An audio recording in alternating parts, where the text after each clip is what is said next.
Good morning, and thank you for joining us today and allowing me to share some thoughts with you. We are at a time in the history of our country when Marxism, in whatever reincarnated name they want to give it, socialism, communism, whatever, is being offered as a replacement to our democratic capitalism. I will use my time with you to shed light on what Marxism is today, how it has resurfaced in our society, what the Catholic Church teaches about Marxism's incompatibility with our beliefs, and what we can do about its encroachment. Before I begin, it is appropriate I share some of my background and the experiences that has shaped me. I was born to a Catholic family in the Central American country of El Salvador. I attended a private Catholic school run by the Salesian Order in the city of Santa Ana, where I received a great education and a solid foundation of Catholic values and morals. During my high school years, Cuba began exporting communism to Central America. Nicaragua, remember that? I still recall the numerous discussions in our social studies class comparing the economic models of communism and capitalism. I remember defending the freedom of capitalism over the authoritarianism of communism, but often found myself in the minority. Early in the 1970s, leftist organizations in El Salvador, heavily funded by the Soviet Union indirectly through Cuba, will hire poor peasants to protest, riot, and bring chaos to the cities, attempting to represent a nationwide response to the unfairness of capitalism, and to promote agrarian reform through the seizure of property that could then be transferred to laborers.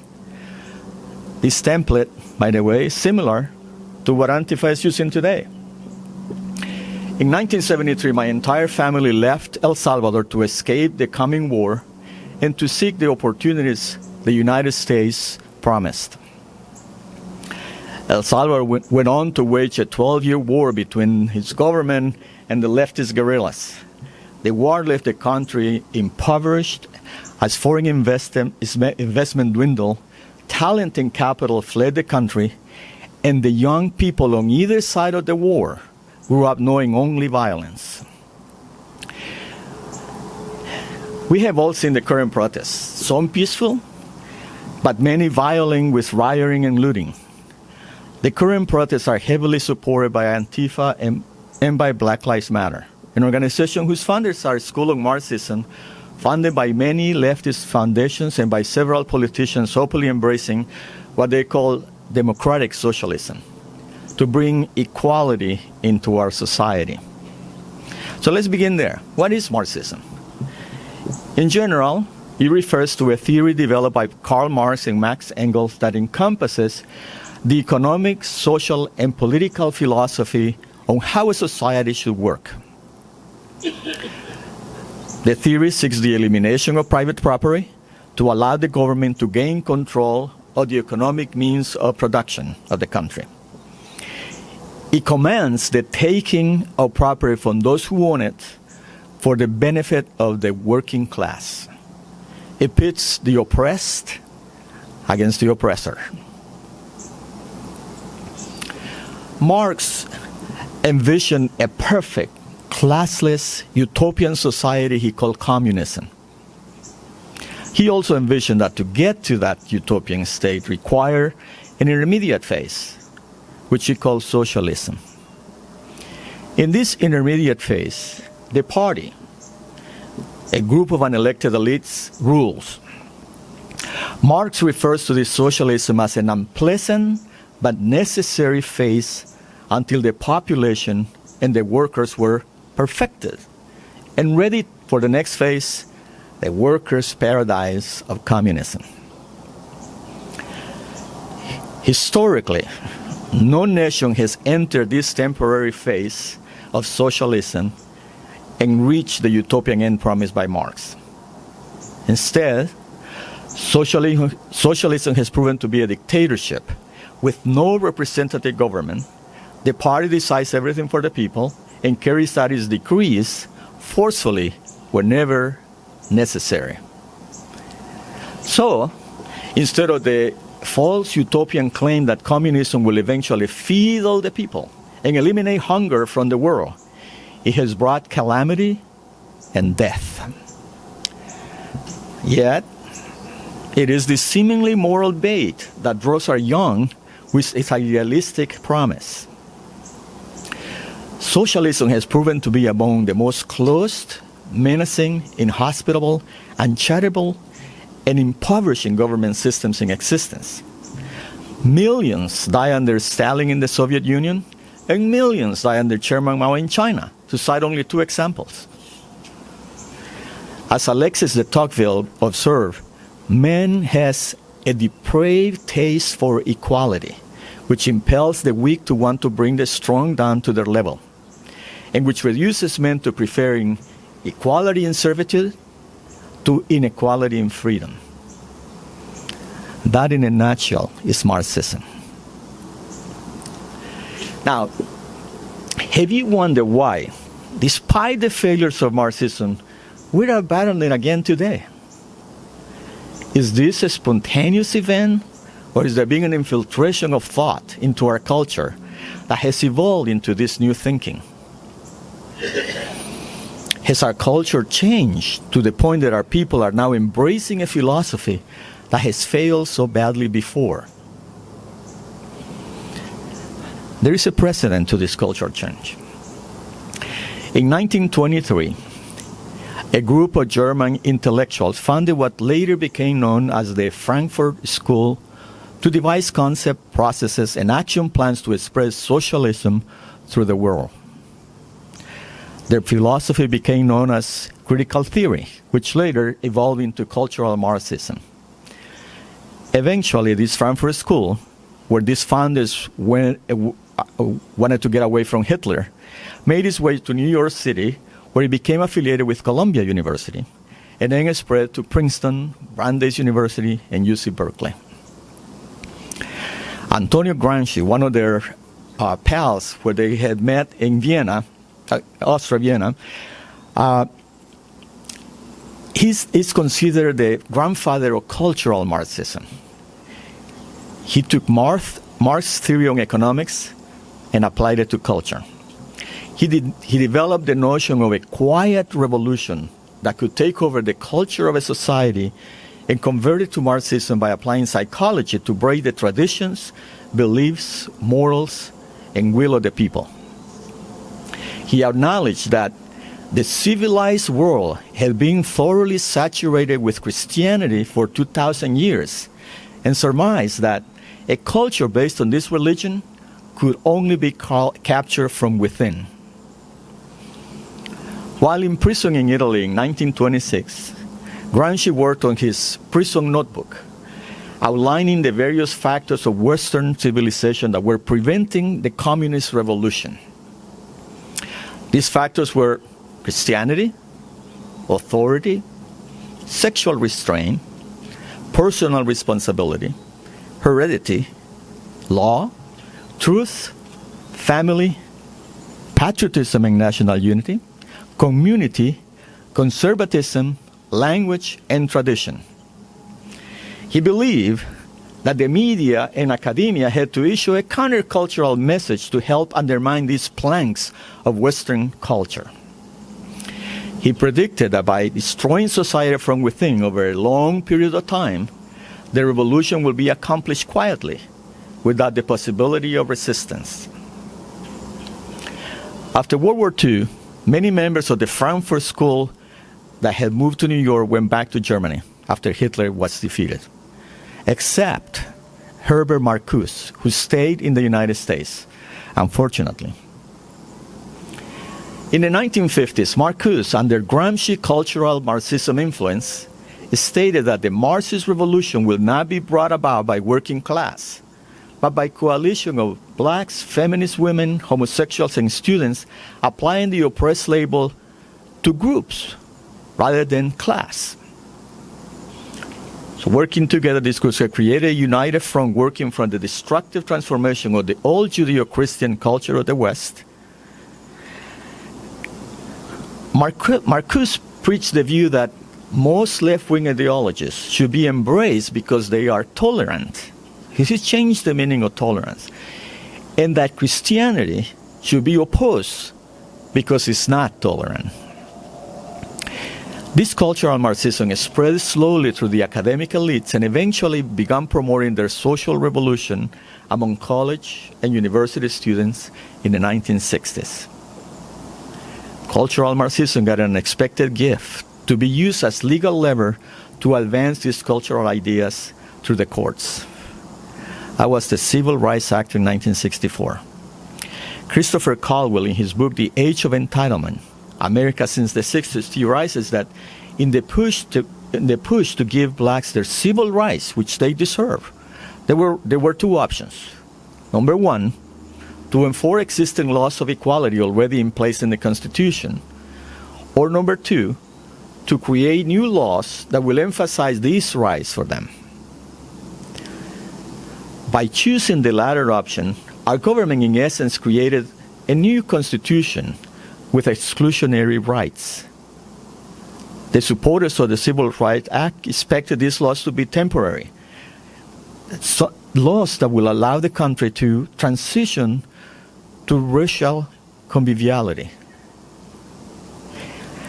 However, by allowing this supposedly temporary preference to one group backfire, eventually creating division and eventually condoning anti-sentiments amongst groups. Marxists saw the Civil Rights Act as a way to use the courts to force businesses and academic institutions to apply these new rights, not only to blacks, but to also to gays, transgenders, women, and other causes that will change the culture.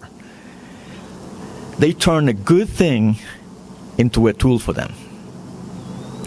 You will recognize the themes the cultural Marxism has advanced. Number one, the disintegration of the traditional male role as the patriarchal head of the American family.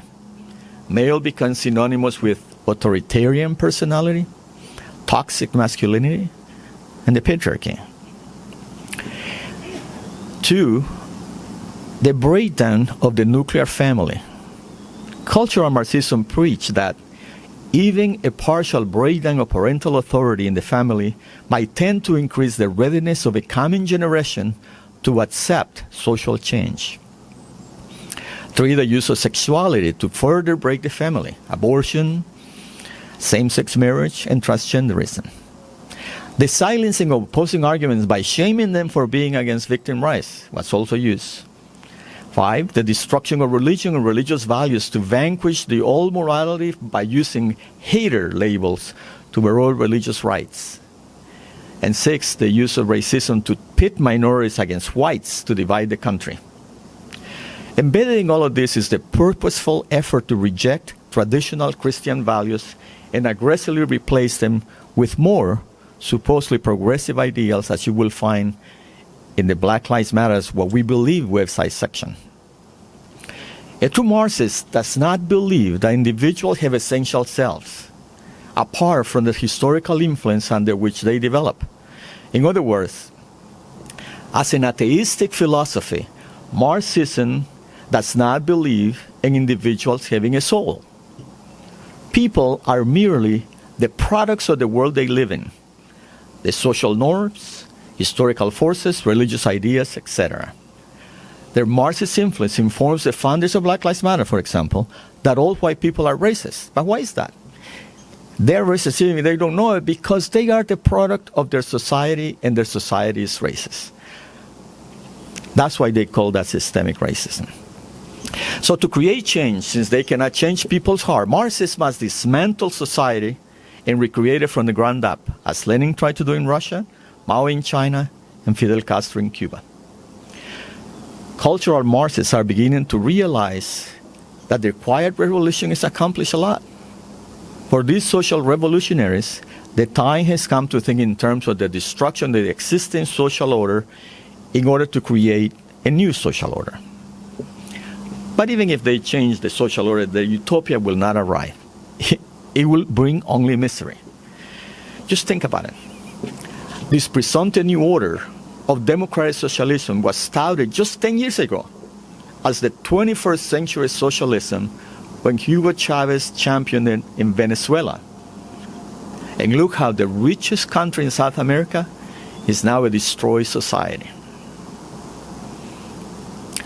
So you ask yourself, why has socialism failed so many times? I tell you, I think it's because it pursues an unattainable goal. According to The Challenge of Marxism, an excellent essay by Yoram Hassoni in Quillette magazine, there are 3 reasons why Marxism has failed. So let's talk about those. Number 1, Marxism's foundational presumption of oppressor and oppressed makes every hierarchical decision, every hierarchical relationship, to be exploitative.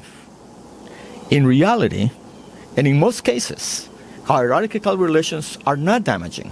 In many cases, both the stronger and the weaker receive certain benefits, and both can also point to hardships that must be endured in order to maintain it. Number 2, Marxism concludes the only way to stop this exploitative nature is to destroy the dominant group. It never considers a coalition that seeks to balance the benefits and the burdens of the existing order to avoid actual oppression. Number 3, Marxism has never defined what the oppressed will do with their new power. Instead, a new, stronger, weaker relationship develops, creating an infinite loop. So Hassoni concludes, when liberals and conservatives talk about Marxism being nothing but a big lie, this is what they mean. The Marxist goal of seizing the state and using it to eliminate all oppression is an empty promise. Marx did not know how the state could actually bring this about, and neither have any of his followers. In fact, we now have many historical cases in which Marxists have seized the state: Russia and Eastern Europe, China, North Korea, Cambodia, Cuba, and Venezuela. But nowhere has the Marxist attempt at a revolutionary reconstitution of society by the state being anything other than a parade of horrors. In every case, he continues, the Marxists themselves form a new class or group using the power of the state to exploit and oppress other classes in the most extreme ways, up to and including repeated recourse to murdering millions of their own people. Yet for all this, utopia never comes and oppression never ends. Unfortunately, Marxism has snared even our fellow Catholics today, fellow Christians, including some priests and bishops, lured by the promise of a utopian world and aligned with the tenets of cultural Marxism. They forget that the leaders of these movements are also clear on decimating religion rights first and religion altogether next. My fellow Christians, why is Catholicism or Christianity incompatible with socialism? I mean, we care about about the poor and eradicating evils like poverty and inequality too, just like socialism does. But I decided I don't know enough. I will check with papal encyclicas to see what they say. I learned that the Catholic Church has condemned Marxism without exception, from communism to so-called Christian socialism, to liberation theology, to atheistic socialism. In 1891, in Rerum Novarum, Pope Leo XIII denounced socialism and enumerated several principles he violated. So let me go through them. About personal initiative, he wrote, "To own goods privately is a right natural to men, and to exercise this right is not only lawful, but clearly necessary."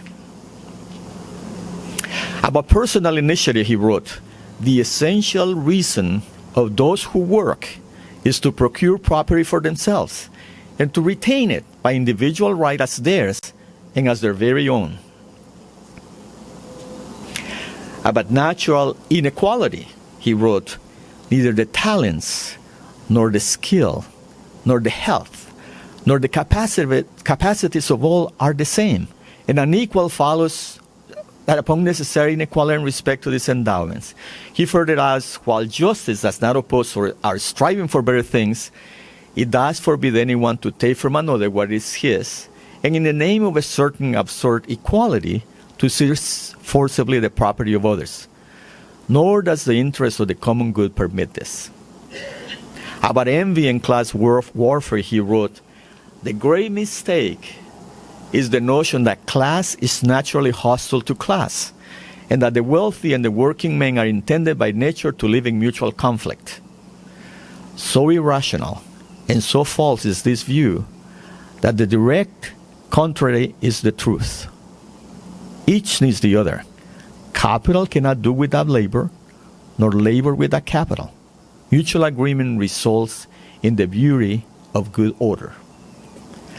And about the destruction of the family and the home, he wrote, "The socialists, in setting aside the parent and setting up a state supervision, act against natural justice and destroy the structure of the home." In summary, Pope Leo XIII condemned communism for being against natural justice, against nature, against liberty, against family, and against common sense. He concluded, hence, it is clear that the main tenet of socialism, community of goods, must be utterly rejected. 40 years later, in 1931, Pope Pius XI wrote Quadragesimo Anno, at a time when socialism was again becoming popular. He reaches the conclusion that there is no compatibility of the teachings of the Catholic Church with socialism, extreme or moderate. He wrote, "We made this pronouncement, whether considered as a doctrine or an historical fact or a movement, socialism cannot be reconciled with the teachings of the Catholic Church because its concept of society itself is utterly foreign to Christian truth." In 1986, Pope John Paul II, in the fifth encyclical of his papacy Dominum et Vivificantem, lashed out at atheism and Marxism, saying, "Philosophies that reserve no place for God are really the death of men." He attacked Marxism for opposing religion as a kind of idealistic illusion to be fought with the most suitable means and methods according to circumstances of time and place, in order to eliminate it from society and from men's very heart. Today, some Catholics sympathetic to socialism argue that we should not condemn the past economic failures of socialism. They claim that this time it will be done better. But despite these concessions, we cannot forget that socialism advances atheism and readily persecutes the church. Why?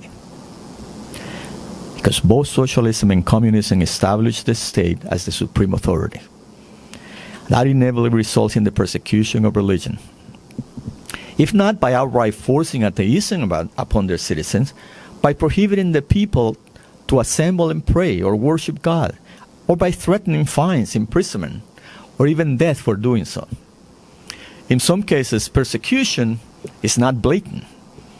Instead, God is banned from the public forum, prayer is silenced, morality based on God's laws is ridiculed, taxes are used as coercion, and worship prohibited for what the government deems as just cause. Doesn't this sound familiar?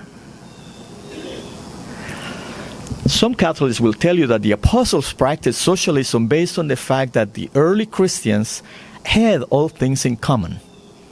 Their possessions and goods they sold and divided them all according as everyone had need, as told in Acts of the Apostles 2:44-45. How will you respond to somebody like that? This is what you tell them. Tell them that those early Catholics, those apostles, did those things of their own free will. Their actions were not mandated by any government authority. They were not denied the right to private property, nor were they stripped of any natural rights by others. God has given us free will, and we Catholics have always believed in corporal works of mercy and supporting the poor and the needy. Do not, my friends, confuse Christian charity with socialism. Many Catholics embracing Black Lives Matter point to the rights these disenfranchised people have. True. Those rights should not deprive others of their rights, and violence should not be justified to attain those rights. Pope Francis, speaking of Marxism in 2018, wrote, "These appearing human rights that are all oriented towards the self-destruction of humankind have a single common denominator that consists in a single great denial. The denial of dependence on love. The denial that men and women are creatures of God, lovingly made by Him in His image. When we deny this dependence between creature and creator, this relationship of love, we renounce the true greatness of human beings, the bulwark of their freedom and their dignity."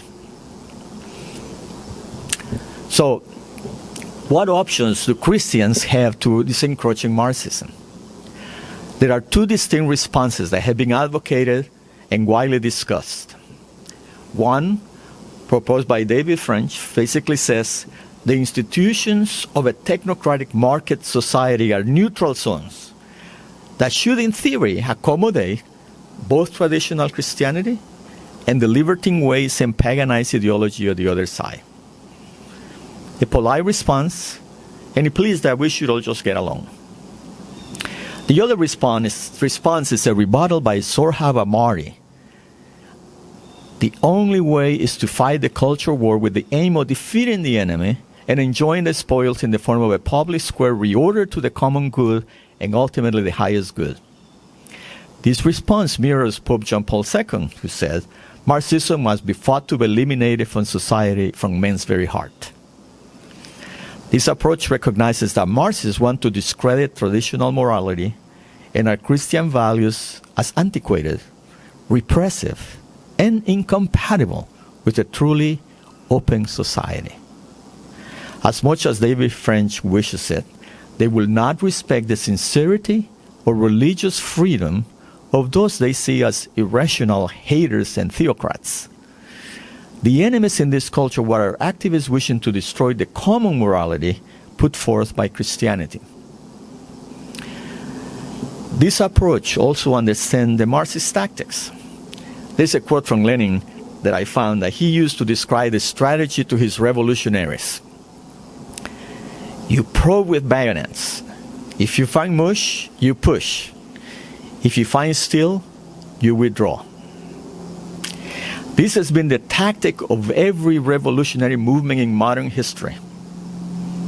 Lenin knew that the decisive factor determining the success or failure of any revolution is not the zeal or the firepower of the rebels, but the willpower and self-confidence of the establishment they are attempting to overthrow. This is what is disheartening about some in our Catholic leadership. They either have lost faith in what they are defending or do not have the fortitude to defend their beliefs against the mob. That means we, the laity, have to take up the fight. We must have the courage to defend our Catholic beliefs, our Christian beliefs. We can do it by speaking up, by voting, by writing letters to the leadership in our church, in our government, by educating those who are simply responding to a slogan without realizing the evils hidden behind, and by praying for the triumph of truth. Though we are more numerous, they are louder. Let us match their zeal. One final note. Over many years, our young have been re-educated in Marxism disguised as tolerance, diversity, and inclusion. We can influence them. Try to open their eyes and hope that their generation will have sufficient numbers and moral courage to fight off the Marxist takeover. Pope Pius XI in 1937 reaching out to young people, wrote in his encyclical Divini Redemptoris, "We cannot conclude this encyclical letter without addressing some words to those of our children who are more or less tainted with the communist plague. We earnestly exhort them to hear the voice of their loving Father. We pray the Lord to enlighten them, that they may abandon the slippery path which will precipitate one and all to ruin and catastrophe, and that they recognize that Jesus Christ our Lord is the only Savior. For there is no other name under heaven given to men whereby we must be saved." My fellow Christians, we shall defend our faith and beliefs with conviction, but with our hearts filled with the love of God. Only that way can we find the unity and peace we seek. Thank you very much.